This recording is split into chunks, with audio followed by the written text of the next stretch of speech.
क्या आप mutual funds में निवेश करते हैं? अवश्य करते होंगे, पर क्या आपको पता है आपके लिए कौन सा स्कीम सही है और उस स्कीम का सिलेक्शन आप कैसे करेंगे? इसे पता करने के लिए सबसे पहले आपको मालूम करना पड़ेगा कितने तरह के स्कीम्स होते हैं म्यूचुअल फंड्स में।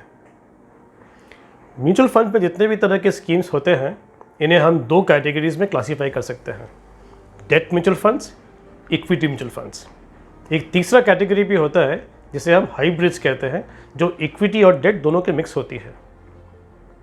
आज के वीडियो में हम डेट म्यूचुअल फंड्स के बारे में थोड़ी बहुत बात करेंगे।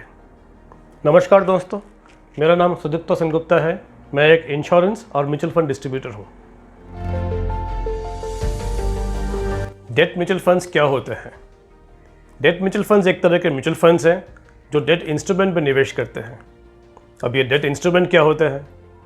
डेट इंस्ट्रूमेंट बेसिकली एक फिक्स डिपॉजिट है जो फ्रीली ट्रेडेबल होते हैं। फिक्स डिपॉजिट की तरह इनका भी एक फिक्स टेन्योर होता है।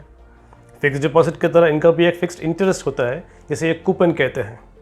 लेकिन अगर फिक्स डिपॉजिट को आपको प्री इन कैश करना रहा तो आप इशूअर के पास, एग्जाम्पल बैंक के पास जाकर एक रिड्यूस्ड इंटरेस्ट में अपने डिपॉजिट को प्री इन कैश करते हैं।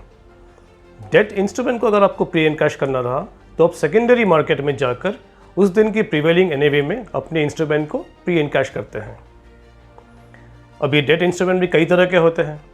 अगर गवर्नमेंट इशू करे तो इन्हें हम गवर्नमेंट सिक्योरिटीज़ कहते हैं। कॉर्पोरेट्स इशू करे तो इन्हें नॉर्मली हम डिबेंचर्स कहते हैं। पीएसयू इशू करे तो हम पीएसयू बॉन्ड कहते हैं। ऐसे इंस्ट्रूमेंट जिनकी मैच्योरिटी 1 साल या उससे कम हो, इन्हें हम मनी मार्केट इंस्ट्रूमेंट कहते हैं। कोई भी एक डेट म्यूचुअल फंड या तो एक विशेष तरह के डेट इंस्ट्रूमेंट में निवेश करता है, जैसे गिल्ट फंड्स या कॉर्पोरेट बॉन्ड फंड्स, या सभी तरह के डेट इंस्ट्रूमेंट में निवेश करता है।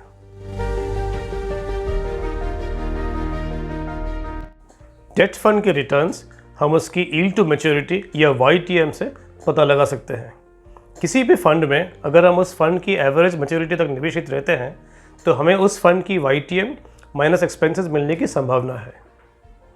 कुछ लोगों का यह मानना है डेट फंड के रिटर्न्स फिक्स डिपॉजिट से ज़्यादा होते हैं। मेरा यह मानना है ये अप्रोच सही नहीं है।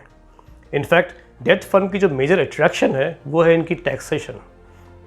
फिक्स डिपॉजिट में हम अर्नड इंटरेस्ट के ऊपर अपने मार्जिनल टैक्स स्लैब के अनुसार टैक्स पे करते हैं।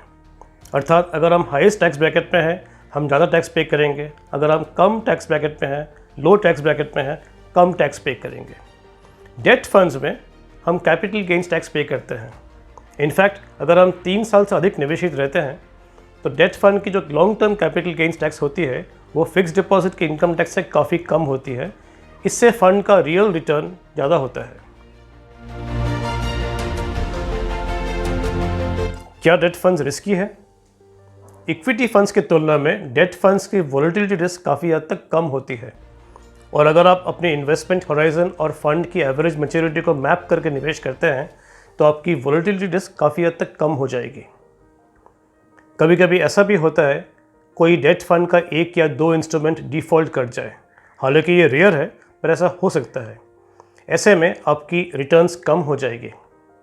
निवेश करते समय अगर आप फंड की पोर्टफोलियो को अच्छी तरह देख लें और इंडिविजुअल फंड की क्रेडिट रेटिंग को देखकर तब निवेश करें तो मेरा ये मानना है आपकी ये क्रेडिट रिस्क काफ़ी हद तक नेग्लिजिबल हो जाएगी।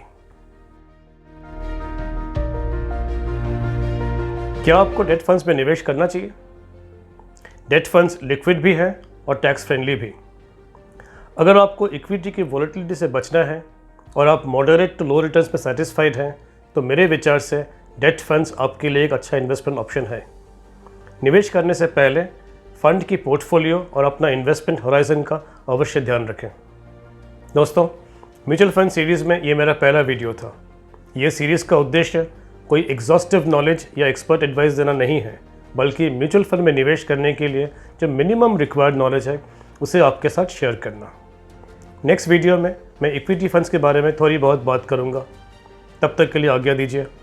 नमस्कार, जय हिंद।